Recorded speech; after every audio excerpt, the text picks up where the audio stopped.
Good afternoon, everyone, and thank you, Bob, for bringing me back home to speak to you all today. It's actually very nice to be able to speak to an audience and not have to explain or excuse or translate my accent. The Aussies can be quite merciless in that regard, though I actually think they're just jealous. But I wish I could say I had a nice light topic to round off the afternoon, but unfortunately Bob doesn't do light, nor should he with so many important topics facing our culture today. So, as Bob mentioned, I'm the Managing Director of an organisation based in Sydney called Women's Forum Australia, where I've had the privilege of working for the past few years. Women's Forum is an independent think tank that undertakes research, education and public policy advocacy around economic, cultural and health issues affecting women.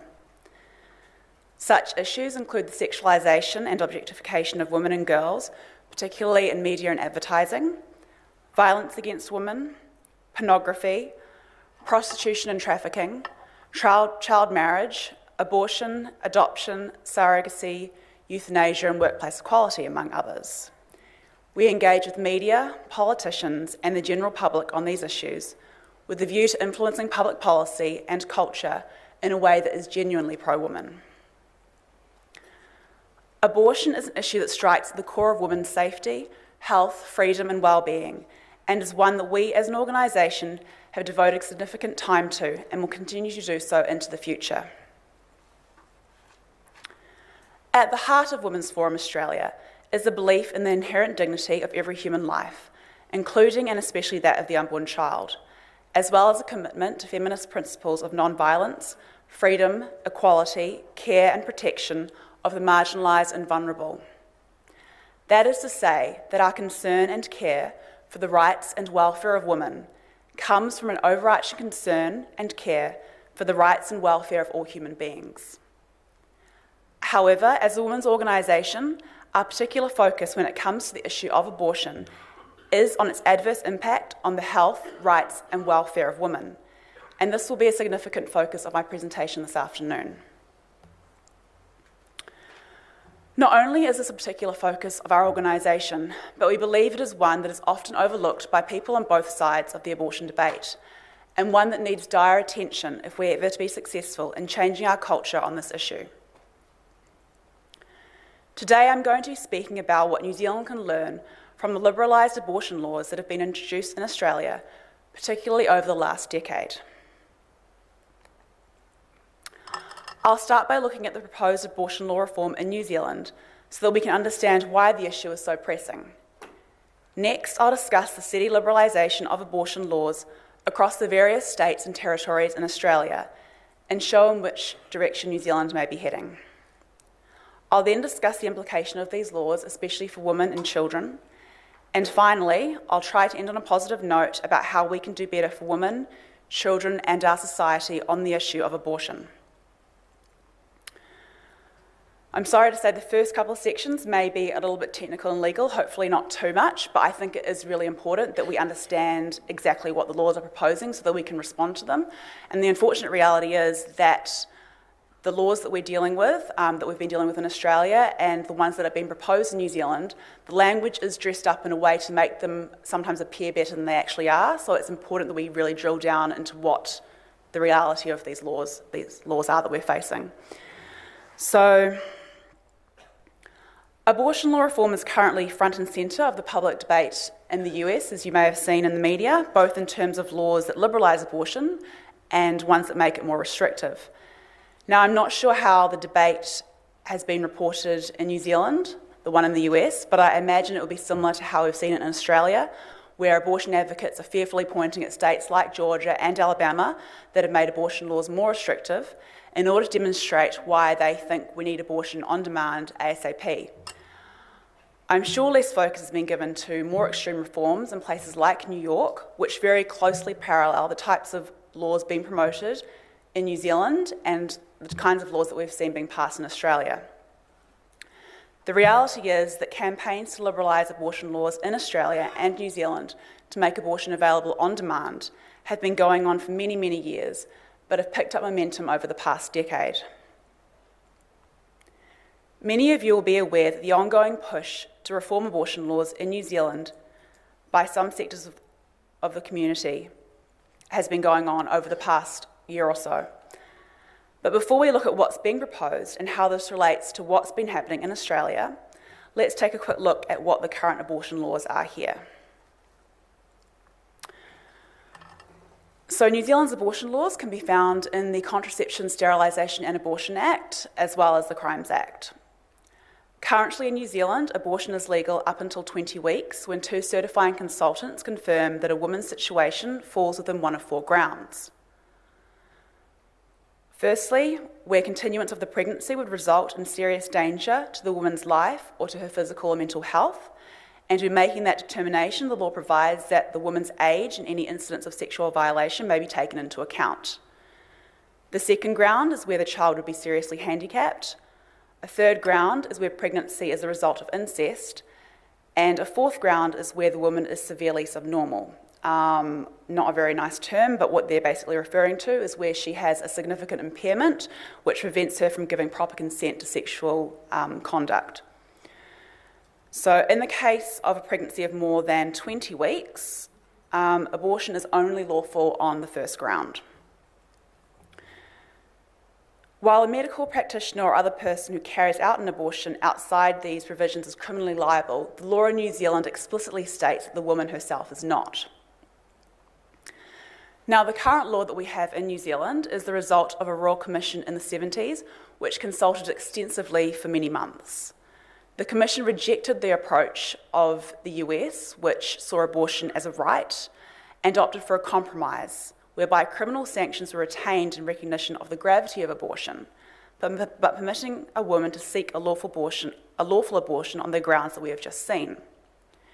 It was the expectation of the Commission that if effect were given to all of its recommendations, the number of abortions performed in this country would be greatly reduced. This is a very different approach to what we are seeing now with the call for abortion on demand.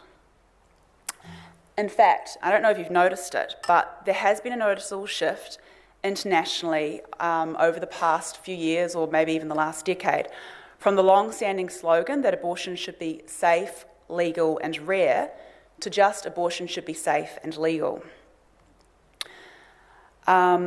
Such a shift that I couldn't even find a single image with a safe, legal and rare sign, only one with Bill Clinton, who I didn't really want to put in my presentation.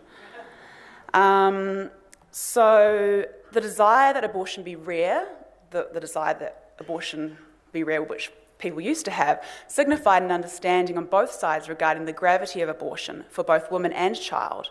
But this has now been omitted in favour of the much more extreme position that abortion should be available on demand without apology. Those who want to see a reform of the current law in New Zealand claim that the current law is based on a lie, as women are using the mental health ground even if this is not true. We know that 98% of abortions are carried out on this ground according to statistics annually reported to Parliament. And they say that lying in order to get health care is ridiculous and humiliating. They say that the law leads to delays and presents barriers to women seeking abortion. They say that we need to trust women to make their own choices without having to jump through hoops. After all, the certifying process doesn't happen with any other health procedure, so why is it required for abortion?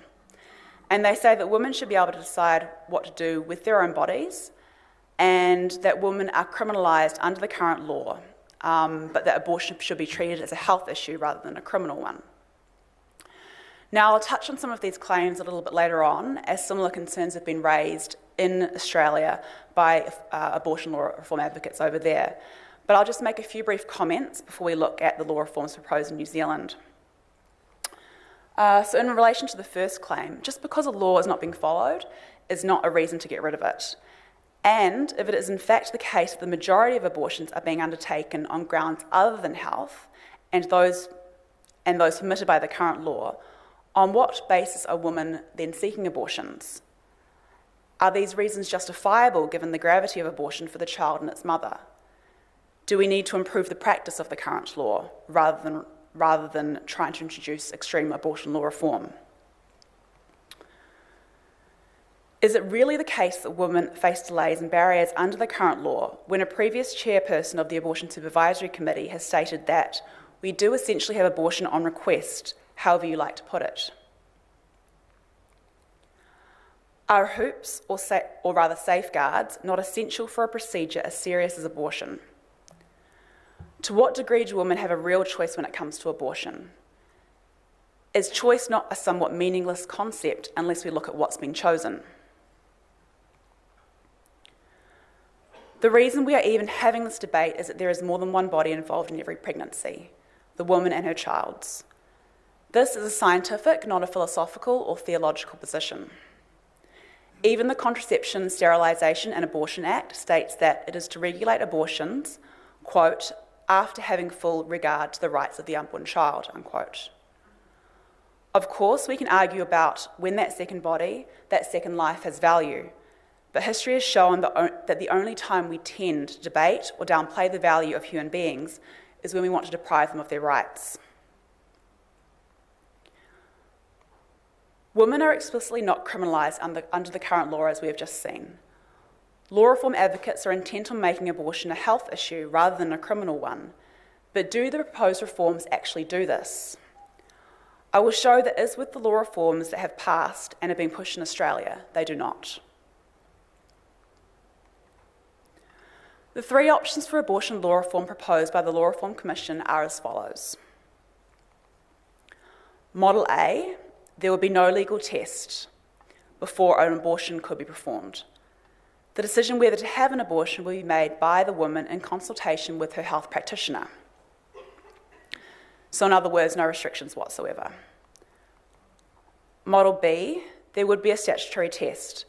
The health practitioner would need to be satisfied that the abortion is appropriate in all the circumstances, having regard to the woman's physical and mental health and well-being. Model C is a combination of models A and B. So up until 22 weeks, there would be no legal test, as in Model A, and after 22 weeks, the test in Model B would apply. Other proposed changes, regardless of which model is adopted, include repealing the grounds and criminal offences for abortion in the Crimes Act, removing the requirement for abortions to be authorised by two specially appointed doctors called certifying consultants, allowing women to access abortion directly rather than getting a referral from their doctor, which is required under the current law, and requiring health practitioners with a conscientious objection to refer. The law as it currently stands is wide enough in how it is written and arguably too wide in how it's applied. Women can already obtain abortions for health reasons, among others. The proposed reforms are a radical departure from the current law. Despite the attempt to present a spectrum of reform options, in reality, all options legislate for abortion at any stage, for any reason, and remove safeguards for mother and child. So with Model A, as we said before, this is quite obvious. There's no test and no restrictions whatsoever on when and why an abortion may be carried out. It can be carried out at any stage for any reason. Model B appears to be more restrictive until we consider how subjective and how broad the test really is. The health practitioner need only be satisfied that the abortion is appropriate in all the circumstances.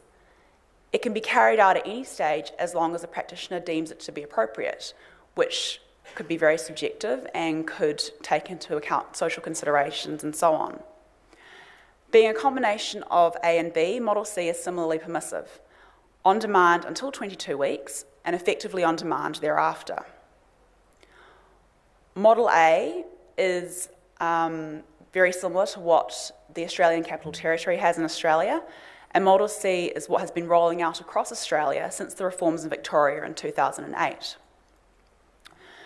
So we'll now have a look at the liberalisation of abortion laws across Australia before turning to consider the implications of these laws, particularly for women and children. So just to clarify and avoid confusion, I tend to use the terms liberalise, permissive and decriminalise interchangeably. I don't tend to just use the term decriminalise because I don't think it encapsulates exactly what we're trying to say in relation to the abortion law reform. So I'll use those terms interchangeably when referring to the reform that's been taking place in Australia and the kind of reform that's been proposed in New Zealand. So abortion laws in Australia are largely determined by the states and territories rather than the federal government, and so the grounds on which abortion is permitted vary by jurisdiction. All allow abortion to protect the life and health of the woman and require it to be carried out by a qualified health practitioner. All Australian jurisdictions, with the exception of New South Wales and South Australia, and I think possibly Western Australia, have removed criminal liability for the woman, and I think that this is important. Abortion is a very serious issue. Those on both sides of the abortion debate agree that it is not something women take lightly, and that it is often one of the most difficult decisions she will make. Whether one attributes moral significance or human rights to the unborn child, the biological reality is that abortion deliberately ends the life of a developing human being in its mother's womb, and it is therefore appropriate that the law includes criminal deterrence for something as serious as this. This is also recognised in offences such as child destruction, which appropriately hold that it is a criminal offence for a person to assault a pregnant woman and kill or harm her unborn child. However, I do not agree with the criminalisation of women who have had an abortion. I believe that there are systemic issues which mean that women are not provided with all the necessary support or information to make a real choice, and that due to various pressures often feel like abortion is their only choice. I believe that it will be generally counterproductive and unjust to charge women under such desperate circumstances, particularly in light of the suffering that many women also experience after an abortion. Over the past decade, great efforts have been made to secure abortion on demand across Australia. Before these reforms, abortion was already allowed to preserve a woman's life or health, although one could argue that abortion is never actually necessary for this.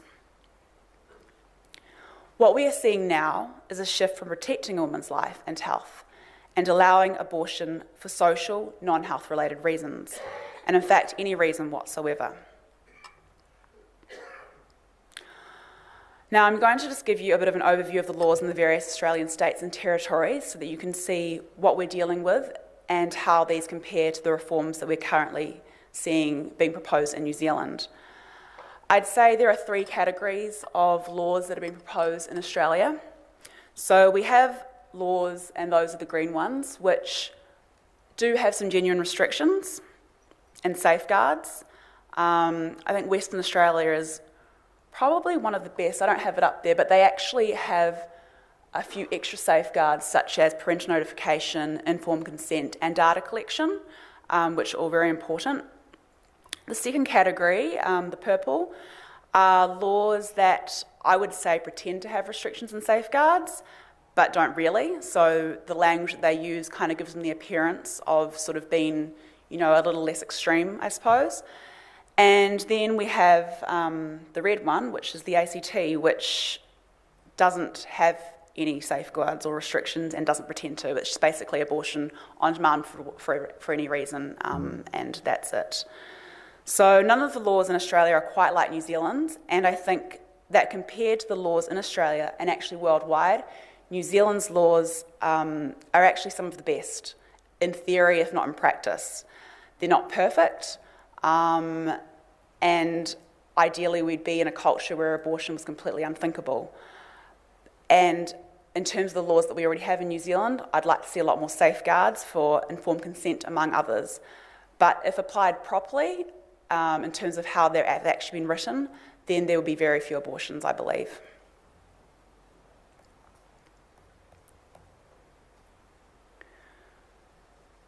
Okay, so one thing I'll note is that states like Victoria, Queensland and New South Wales have all in the past attempted to pass laws like the ACT, so they would sort of start with the intention that they wanted to have zero restrictions on abortion.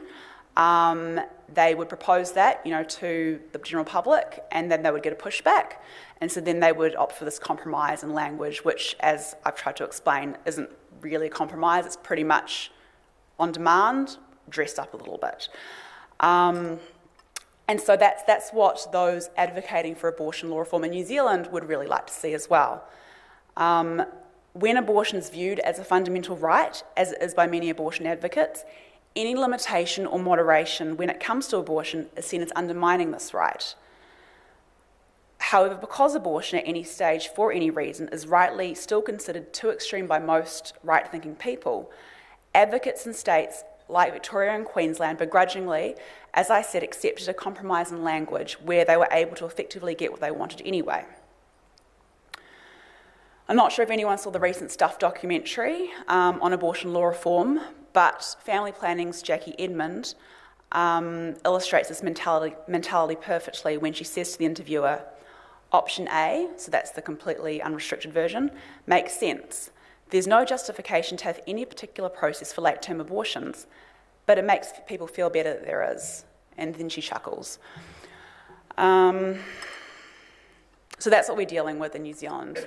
The goal for those who want abortion law reform is abortion on demand without apology, completely unrestricted. What I imagine will probably happen to appease the public is that they will go for option B, whatever the one in the middle is, option C, because it looks a little bit better, whereas in reality, like I've said, it's more or less abortion on demand, just dressed up. So what are some of the implications of the liberalised abortion laws like we are seeing in Victoria, Queensland and the ACT, and which are being advocated for here in New Zealand, where abortion is decriminalised and effectively allowed at any stage for any reason? Now, I want to note that these implications are not necessarily intended by those trying to reform abortion laws. Some of them, maybe they are, but I do believe that those advocating for reform, a lot of them really, really genuinely do have women's interests at heart, but unfortunately they're very misguided in a lot of ways. So such laws raise several issues. The first is that they treat abortion effectively as a non-health issue. Liberalised abortion laws are promoted as furthering women's health, and yet are both counterproductive to women's health and only seek to reform the law to allow abortion for non-health related reasons. Before more recent reforms across Australia, abortion was generally already legal to preserve a woman's life, physical or mental health. This is the same in New Zealand with some further grounds like disability, as we have seen. Decriminalisation laws seek to make abortion available on request for any reason. So while decriminalisation advocates purport to make abortion a health issue, they are in reality treating it as a non-health issue by making it available on request without the need for any medical grounds whatsoever. Making abortions lawful for social, non-health related reasons also assumes that abortion is an inherently good health option for women, despite the many stories of women who have suffered greatly as a result of abortion. It gives no recognition to the physical, psychological and emotional risks abortion poses to women's health and unnecessarily puts them at risk.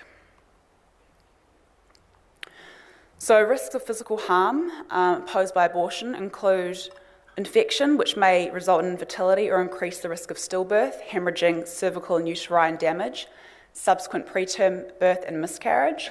And this much is clear from the academic research as well as from countries with mandatory reporting and data collection. So you can see this in New Zealand's data collection as well.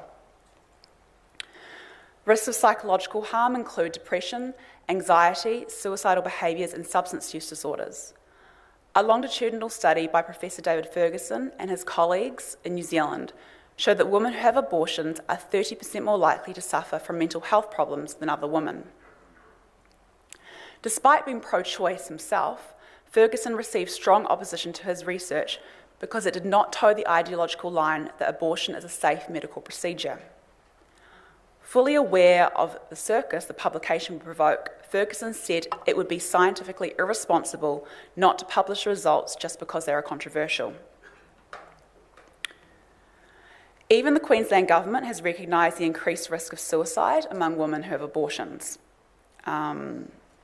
And I mean, that really flies in the face, unfortunately, of the recent reforms that we just had there. I think it was last year, where they've now also decriminalised abortion and introduced a Model C type piece of legislation. Allowing abortions for social reasons also gives the green light for women to undergo an abortion based on their current social circumstances without actually trying to address any of the issues that they're facing. Abortion is not like any other health procedure, and to suggest otherwise is incredibly insensitive to all women who have made what is widely accepted to be a profoundly difficult decision. The questions advocates and lawmakers need to ask is why and whether they want abortion to be available for non-health related reasons. Do they really want to legitimise abortion for any reason, including discriminatory ones? And this brings us to our next concern. So as well as making abortion lawful for non-health and social reasons, by allowing abortions on request until certain gestations and with very minimal restrictions thereafter, decriminalisation laws make abortion lawful for any reason whatsoever. This includes discriminatory reasons such as terminating children with disabilities or terminating children who are not of the desired sex. Now, in New Zealand, disability is already a ground on which abortion can be performed, though it is meant to be a severe disability. Even so, I think it is worth questioning whether our society, which is meant to be becoming more progressive on promoting the rights and welfare of people with disabilities, is comfortable with allowing them to be targeted when it comes to abortion. A liberalised, decriminalised abortion law, where abortion is available on request to certain gestations, would allow people to select against any kind of disability. I believe there is evidence that this is already happening in New Zealand, despite the current law. But just because something is happening does not mean it should be. Again, we need to ask ourselves, are we comfortable with children being aborted because they have a cleft lip, for example, which can be easily fixed? Or Down syndrome, where many such children with an extra chromosome go on to lead happy lives and bring great joy to those around them. There are countries like Iceland, which have been celebrating nearly eradicating Down syndrome. In other words, they are nearing 100% elimination rate for aborting every child who is diagnosed with a disability. I'm not sure what the official stats are in New Zealand for this, but I imagine they are significant given that testing for Down syndrome has been routine in New Zealand for a very long time. Stories of mothers being pressured to abort their children with Down syndrome are tragically becoming more and more common in New Zealand, Australia, and internationally. In New Zealand, a Masterton mother was told to terminate her daughter by the specialist because she would become a burden on society and she's not worth it. In Australia, a Perth mother was told to abort her daughter and simply try again for a normal one. A New South Wales mother was told that her husband would leave her, that she would lose her job, that the baby would have a poor quality of life, as well as ruining the quality of life of her existing children. A Tasmanian mother was repeatedly pressured to have an abortion throughout her pregnancy, despite refusing to have one at the very outset. All the mothers complained that the information they received was either inaccurate, skewed or out of date, and heavily prejudiced towards encouraging termination. I should also note that all those mothers, all those parents with those children are very happy with the children that they've had. They've brought a lot of joy to their lives and they have no regret whatsoever. Mothers of children with Down syndrome and other disabilities already feel pressure from health professionals and wider society to abort. If abortions are lawful for any reason, such pressure will only increase and unborn children with disabilities will be further targeted. In a society that is meant to be fighting against discrimination and working towards greater inclusiveness for people with disabilities, this is a grave step backwards.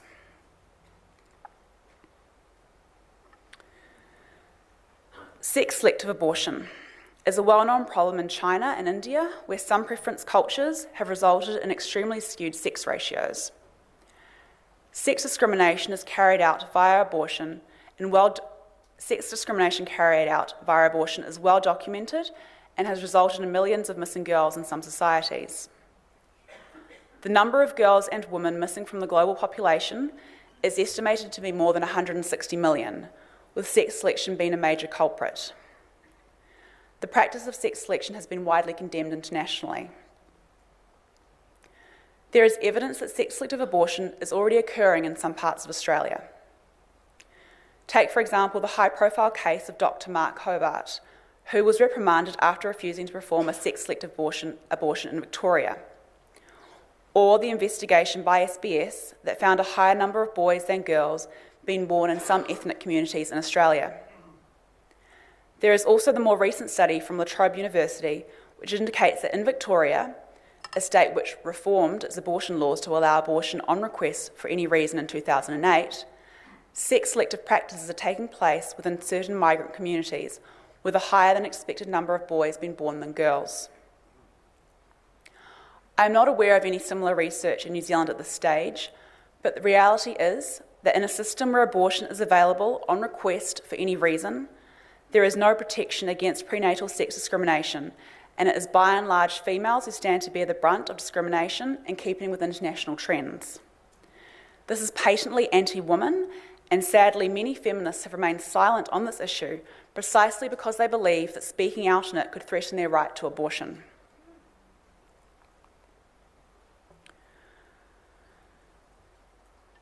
The third concern is that, or the third implication of decriminalised abortion, is the removal of protections for women and unborn children against late-term abortions. Decriminalised abortion laws remove protections for late-term abortions, including abortions on viable babies up until full term. All three legal models proposed in New Zealand, like laws that have been passed in some Australian states and also recently in New York, allow abortion with no upper limit, where the health practitioner is satisfied that abortion is appropriate in all the circumstances. The argument is often made that when abortion is in the criminal code, it leads to uncertainty for women and doctors about when abortions are legal. Aside from there still being plenty of abortions taking place, despite the supposed uncertainty, this broadly expressed ground is not any clearer than the current law, it is just far wider. It is arguably so broad as to be meaningless, effectively allowing abortions up until full term for any reason. It is irrelevant how many women will actually seek late-term abortions and for what reasons, though there is evidence to suggest that late-term abortions did increase after the law change in Victoria. The critical point is that the laws contain no concrete restrictions, contrary to what their advocates may claim. Removing protections against late-term abortions is dangerous for women, and for laws that seek to modernise the current law, they are in fact incredibly regressive. They are out of step with common practice in other jurisdictions, with medical knowledge of fetal viability and pain, and with medical advances including progress in neonatal care. Recently, there was a viral video circulating on social media of a baby born at 22 weeks being discharged from a hospital in Alabama. New Zealand's Model C, like the law recently passed in Queensland, would allow babies of the exact same gestation to be aborted on request, and for even older babies to be aborted with minimal safeguards. Advocates of abortion argue that late-term abortions are rare and undertaken only when a woman's life or health is at risk, or where the unborn child suffers from a fatal condition. Yet, a 2013 study undertaken as part of one of the largest studies on abortion in the US suggests that only a very small proportion are for fetal anomaly or life endangerment. A 2004 study from the very pro-abortion Guttmacher Institute found the most frequent reasons cited for having an abortion at all gestational stages included that having a child would interfere with a woman's education, work, or ability to care for dependents, that she could not afford the baby now, and that she did not want to be a single mother or was having relationship problems.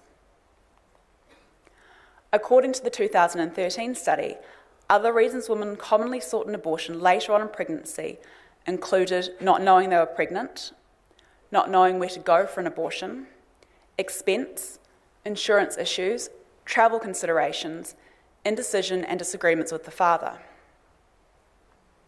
Such reasons are hard to square with the reality of late-term abortion. Additionally, it should be noted that women who seek late-term abortions are often in vulnerable situations with a limited support system.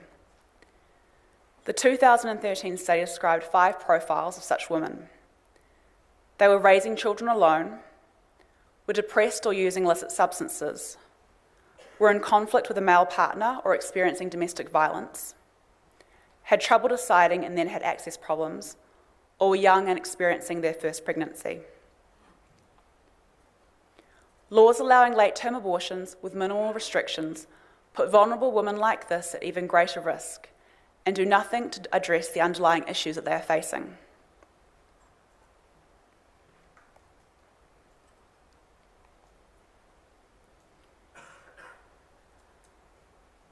Now, I think Bob was actually going to show you a video today, but you didn't, did you, Bob? No, you didn't. No, so this woman is Jayataki, and her and another woman were involved in a scandal with the NRL a couple of years ago in Australia. I'm not sure if that news reached New Zealand or not, but basically her and another woman were coerced by their NRL playing boyfriends, two separate women, two separate men, into having abortions. The other woman was actually paid, I think it was $50,000 to have an abortion. Jaya didn't receive any money, but she was emotionally coerced into having one. And so advocates of abortion law reform often talk about how greater access to abortion will help women experiencing domestic violence. What they fail to mention is that their laws provide no protections for women who are coerced into having abortions, that abortion does not in any way undo or address domestic violence, and in the case of women suffering domestic violence, abortion heaps further trauma and violence upon these women. In fact, by making abortion lawful for any reason, the laws remove protections for women against abortion coercion. When abortion is permitted for any reason, women are even more vulnerable to coercion from their partners, family, or others. In light of stories like Jaya's, we should be seeking to implement more protections for women, not to take away the limited ones that do exist.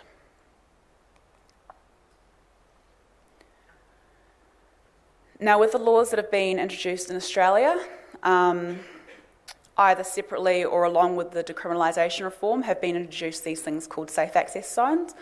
I don't think they've become a thing here in New Zealand quite yet, but if any of the proposed reforms do go ahead, then, as I mentioned earlier, it's likely that a clause implementing a safe access zone will be included. And so what that is basically is a zone around an abortion clinic where communications about abortion are prevented, where protests or praying are prevented. But as we've seen in Australia, it's really any communication about abortion whatsoever. And so an abortion law reform that includes clauses such as this are dangerous for women and obviously for children, particularly because they remove potential support systems for women, such as sidewalk counsellors who often inform them of different alternatives to abortion and offer practical assistance to women who may feel as if abortion is their only choice. What this does is effectively reduces choice for women while reinforcing a choice that is known to carry with it risks of physical and psychological harm. Safe access zones could prevent vulnerable women from accessing support or information in the very situation that they might need it most. Discussions about the abortion between a woman and her partner, relative or friend, or other person seeking to offer her support close to the clinic becomes a crime. This isolates the woman intending to have an abortion by cutting her off from any support at all. Support is crucial in a situation in which women often make the decision to abort for the very reason that they are lacking in financial, emotional, or psychological support, or otherwise feel like they have no other choice. And the final concern, and obviously these concerns and implications aren't exclusive, is the erosion of freedom of conscience that often comes part and parcel with these abortion law reforms. We have seen this in multiple Australian states, where, along with the abortion reform, they require doctors who oppose abortion to refer the patient on to a doctor who does not have the same objection. Now, this is troubling for doctors who will be forced to violate their conscience or to lose their job, for women who will eventually only be able to see doctors for pregnancy care who don't object to abortion, so really only pro-abortion doctors, and for our society, for which a fundamental right has been eroded. Now, I said I would try to finish on a positive note, so I want to look at what kinds of reforms and steps we should be looking at in order to help give women genuine choice when it comes to abortion. The first is to address the real issues often facing women who seek abortion. Decriminalised abortion laws seek to modernise the law, yet do not make any attempt to understand and address the present-day societal issues which might make women view abortion as their only choice. As we have seen, women who abort often cite reasons such as fear of intimate partner violence, coercion from their partner or others, study or career pressures, and a lack of financial and emotional support. Abortion under these circumstances is not choice, it is desperation. Instead of simply providing abortion with the so-called choice of abortion on demand, we need to do far more as a society to address the underlying causes and provide them with positive alternatives that are not going to expose them to further harm.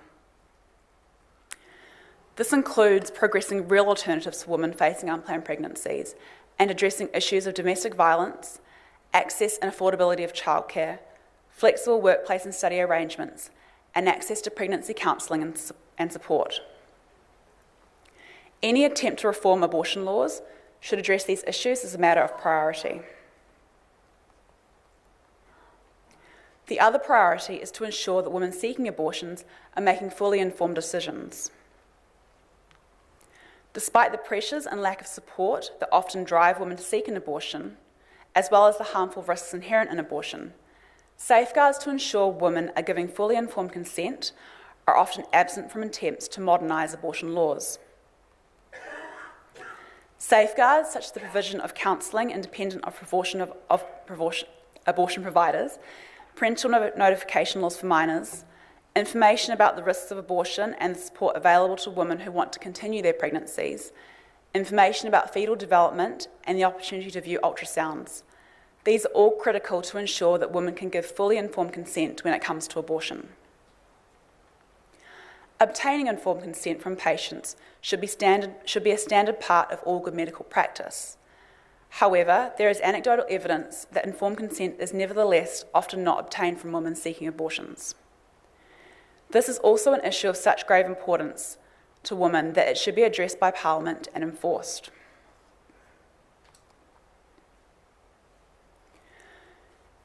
Changing the cultural tide on abortion in the long term requires actually providing women with more information and support in the ways I have just described. Combating law reforms in this area requires persuading our politicians that providing such information and support is better for women than more abortion. It requires convincing them that if they genuinely wish to promote women's health and rights and provide real choice to women, they must, when considering any law reform, take into account and directly address the significant harms posed to women by abortion, the current lack of informed consent when it comes to abortion, and the underlying reasons women choose to terminate their pregnancies. Advocates of abortion law reform claim that it clarifies the current law and aligns it with current clinical practice, promotes women's health, and brings the law into the 21st century. In reality, however, the proposed reforms are a radical departure from the current law, are counterproductive to women's health, and fall far short of legislation that is appropriate for our society today. They would remove important protections afforded to women and children under the current law and fail to address the very real issues women are struggling with. Instead of ardent efforts to decriminalise abortion in New Zealand, imagine if the same passion was directed towards ensuring real choice and support for women. Imagine if, as a society, we told women, "We're here for you, we believe that you are strong enough to have your child and follow your dreams or deal with whatever struggles you are facing, and we are going to help and empower you to do that." Perhaps then we would have a truly modern, progressive and pro-women and pro-children society. Thank you.